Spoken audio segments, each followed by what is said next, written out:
بسم الله الرحمن الرحيم وما سنتين مرك هore خيارته meeshan session kan ku jirta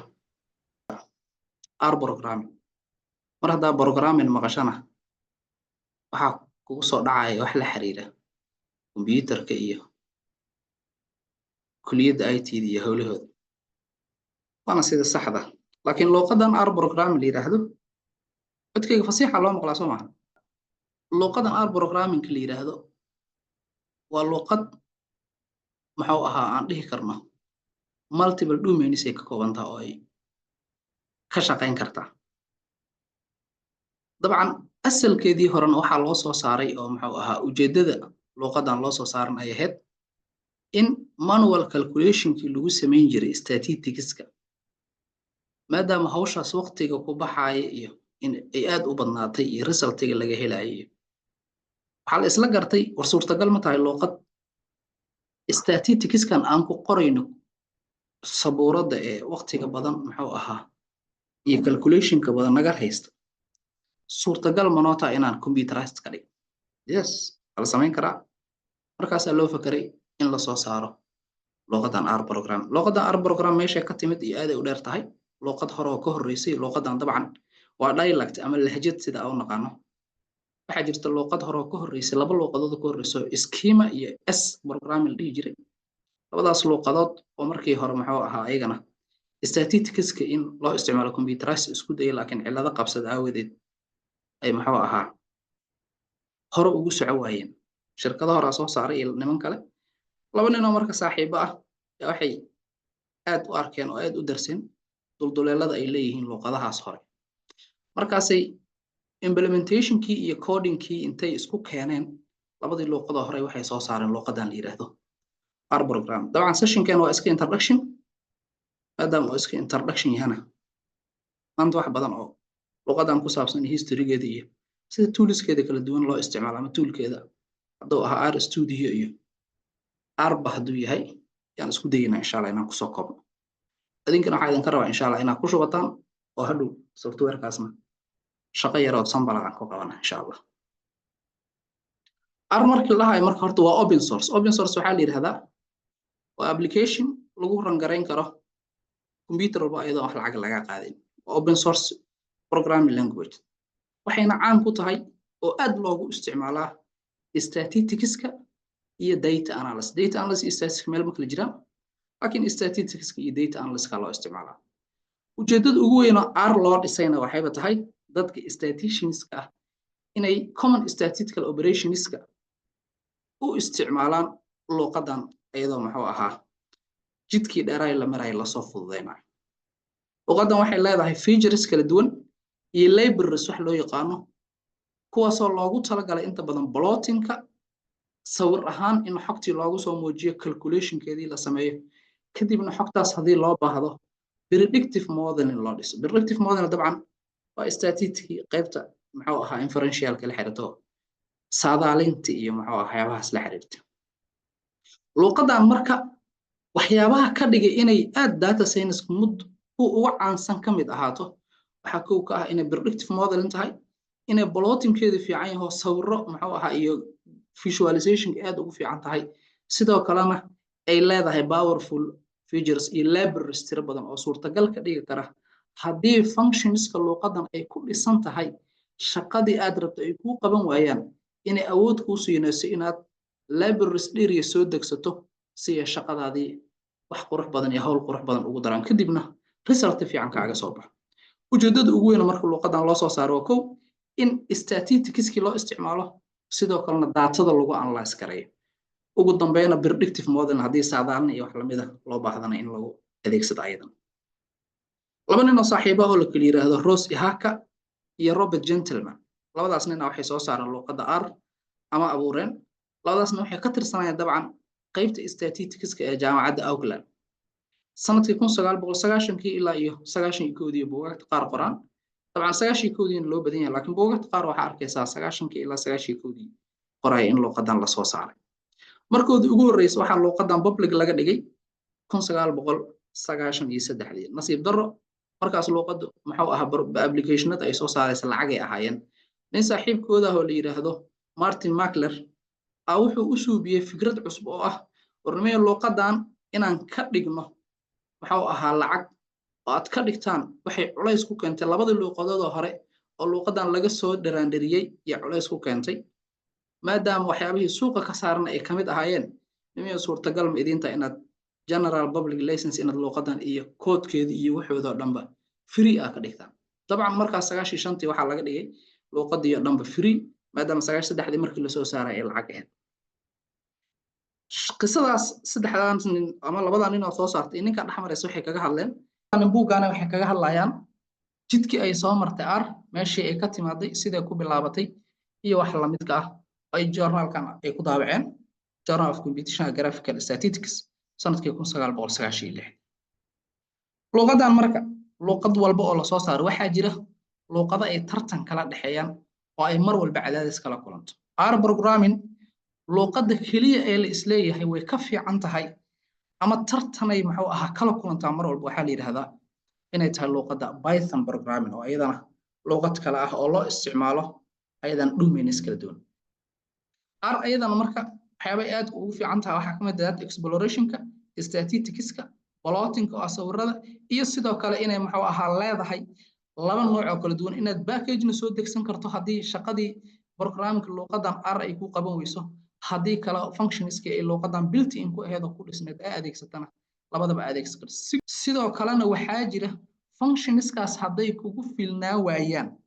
oo aad istiraado war sidaan si ka qurxoon u baahana ama shaqada shaqo ka dheeriyahan u baahanahay in aad awood u leedahay inaad soo degsan karto wax la yiraahdo package-kaas oo ku suurta gelinaya in maxuu ahaa functions-kii additional functions ay kugu daraan shaqadaada hore u soo installation-ka marka hadaa computer haystaan waxa jeclaan lahay maxuu ahaa installation-kii qaabka loogu shubay step-keeda inaan maxuu ahaa meeshaan rab aad u fududahay dabcan laba barnaamijyo lagu shubaa midka koowaad waxa la yiraahdaa oo asaga loogu talagalay luuqadii iyo maxuu ahaa featureskeeda iyo shaqada ay qabanayso dhan in la soo degsado midka labaadna waxa la yiraahdaa studio sida aad magaciisa ka arkaysaana waa studio noo suurta gelinaya in graphical ahaan oo noogu soo muujiyo shaqadeena saadaradeed marka aan soo degsanayno waxaan tageynaa website-kan la yiraahdo Karan oo sida ay ku qoran tahay karan.r.project kadibna waxaan sii tageynaa intaano meel ugu dambeeyna meeshaasan ka soo degsanayno markaan installation ku shubno dabcan version-ka ugu dambeeyo la soo degsanayo 4.4.1 inay tahay filaya 0.3 iyo 0.1.2 mid ay tahay qalak yani 0.1 ay ugu jira markaan kan soo degsana kadib waxaan noogu jira computer-kan oo aan ku shubanay luuqadii programming-ka maxuu ahaay editor-keedii loogu talagalay in maxuu ahaa la adeegsado saadaradeed marka shaashad madow oo maxuu ahaa looma adeegsan karay waxa la sameeyaa markaas in la soo degsado waxa la yiraahdo studio oo ah environment noo suurta gelinaya inaan adeegsano luuqadii waxayna noo sameeysaa wax kale nooma qabatay user friendly interface noo keenta oo noo suurta gelinaya inaan qorano una rangareyno code-kii luuqadii aan adeegsanayn iyo ugu dambeyn inay noo fududeyso inay si sahlan aan u manage kareyno projectiyo waaweyn markaas kadib waxa tagi kartaa ayadana page-kan la yiraahdo bosit.com download studio desktop nooca computer-ku ahay sida markaas aad ku shuban doonto hadii Ilaahay yiraahdo markaan ku shubana marka oo aan soo ran gareyno shaashadana noo soo bixi doonto markaan soo ran gareyno shaashadana noo soo bixi shaashadan waxay ka kooban tahay ilaa iyo 4 daaqadood oo waaweyn 4taas daaqadood oo waaweyn mid walba iyo waxa ay qabato waa arki doonaa daaqada ugu hooseysa ee xagga bidixda ee hoos daaqadan waxa loo yaqaanaa console pane loo yaqaanaa waa meesha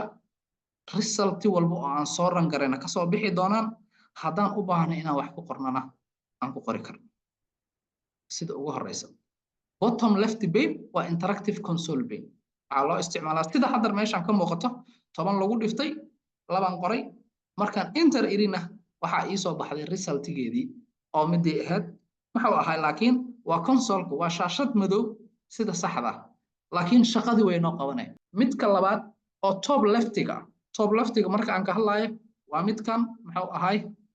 top left-ga jira oo daaqada hore asagana midkaasna waxaa la yiraahdaa editor bayna la yiraahdaa waa midka aan ku shaqayn doono